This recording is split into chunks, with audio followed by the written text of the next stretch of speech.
Na tai ką, sveikinimai, iš tikrųjų įspūdingai finišavus MKM Mantinga čempionate, bronzos medaliai įspūdingai iškovoti lemiamą metimą pataikė Martynas Ulevičius, išplėšė pergalę.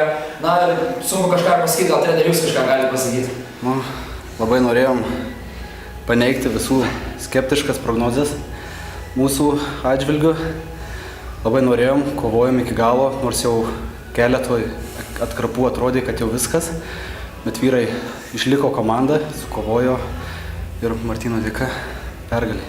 Na tai Martynas, sakyk, tu ką galvoji būtent paleisdamas tą tokį iš pirmo žvilgsnio desperatiškas tritaškis metimas, tačiau sakyk, kokios mintys dėjosi galvoje? Nežinau, seniai laukiau tokio metimų, kad pataikysiu kažkada, nes ne vieną finalą nuskandinės ir pusfinalis nuskandinės, tai kažkada turėjo, tai tas metimas atėjo šiandien.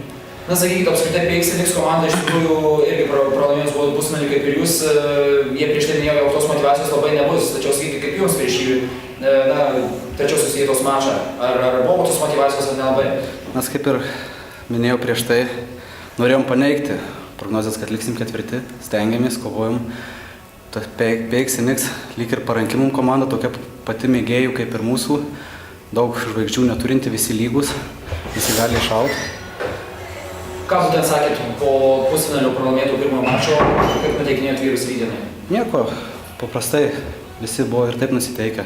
Žinojau, kad tai yra paskutinės varžybos, visą sezoną kovėmės, dirbom ir dabar jau nėra ką paleisti. Buvom nurašyti prieš šitą ketvirtą, tai nežinau, tokia ir motyvacija buvo prieš varžybas. Na, sakykit, kaip švęsit trečią vietą? Stipriai, gerai.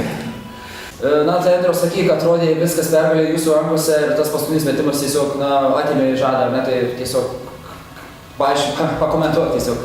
Nieko, nėra iš tikrųjų ką pakomentuoti, toks metimas gal vienas per gyvenimą būna kai kuriem, kurie pataiko ir tokias rungtynės laimi, čia, sakau, sėkmės dalykas. Bet patys savo klaidom čia prisižaidėm. Turėjom tuos 2 taškus, reikėjo tik priimti kamuolį, išlaikyti, sumest baudos metimus, viskas paprasta.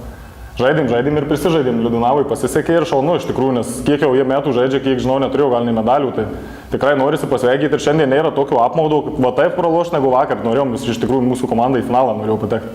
Nepatekom į tą finalą, tai šiandien, taip sakau, žaidėm, aišku, netėjom pralošti, bet tas pralaimėjimas nėra tragedija, nes kažkaip nesusimotyvavę vis tiek žaidėm visas rungtynės. Tai ir norėjau paklausti apie tą motyvaciją, vakar minėjau, jog jos visiškai nebus, kaip ir tas pagrindinis tikslas buvo laimėti čempionatą, ar ne, bet vis tiek atėjus į varžybas, koks nusiteikimas buvo? Stengiamės, iš tikrųjų, žiūrovai palaikė, viskas dirbom iki galo, nesakau, kad čia mes pasivaikščiodami žaidėm iš paskutinių, bet kad nepasisekė, sakau, nėra to tokio, nėra apmaudo, kad nepasisekė šios rungtynėse, yra kaip yra, kamuolys apvalus, tokias rungtynės pralošti nėra apmaudu, apmaudžiau pralošti, kada gali žodžiu kovoti ir nesukovojau, dabar darėm viską patys pralošėm, tai ką.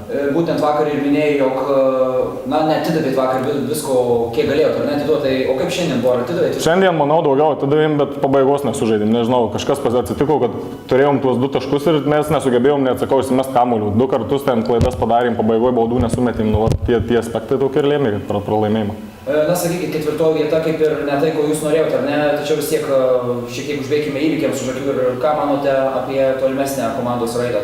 Darysite kažkokias korekcijas ar vis tiek liksite prie to paties branduolio? Iš tikrųjų, matysim iš vis, kaip čia su ta komanda bus, dar yra visokių pasvarstymų, gali būti, kad gali iš vis jos neliks, nežinau, kaip bus, ateityje matysim, po vasaros pasižiūrėsim, kaip vyrai, kaip ar visi liko, ar žodžiu kažką sugalvoja.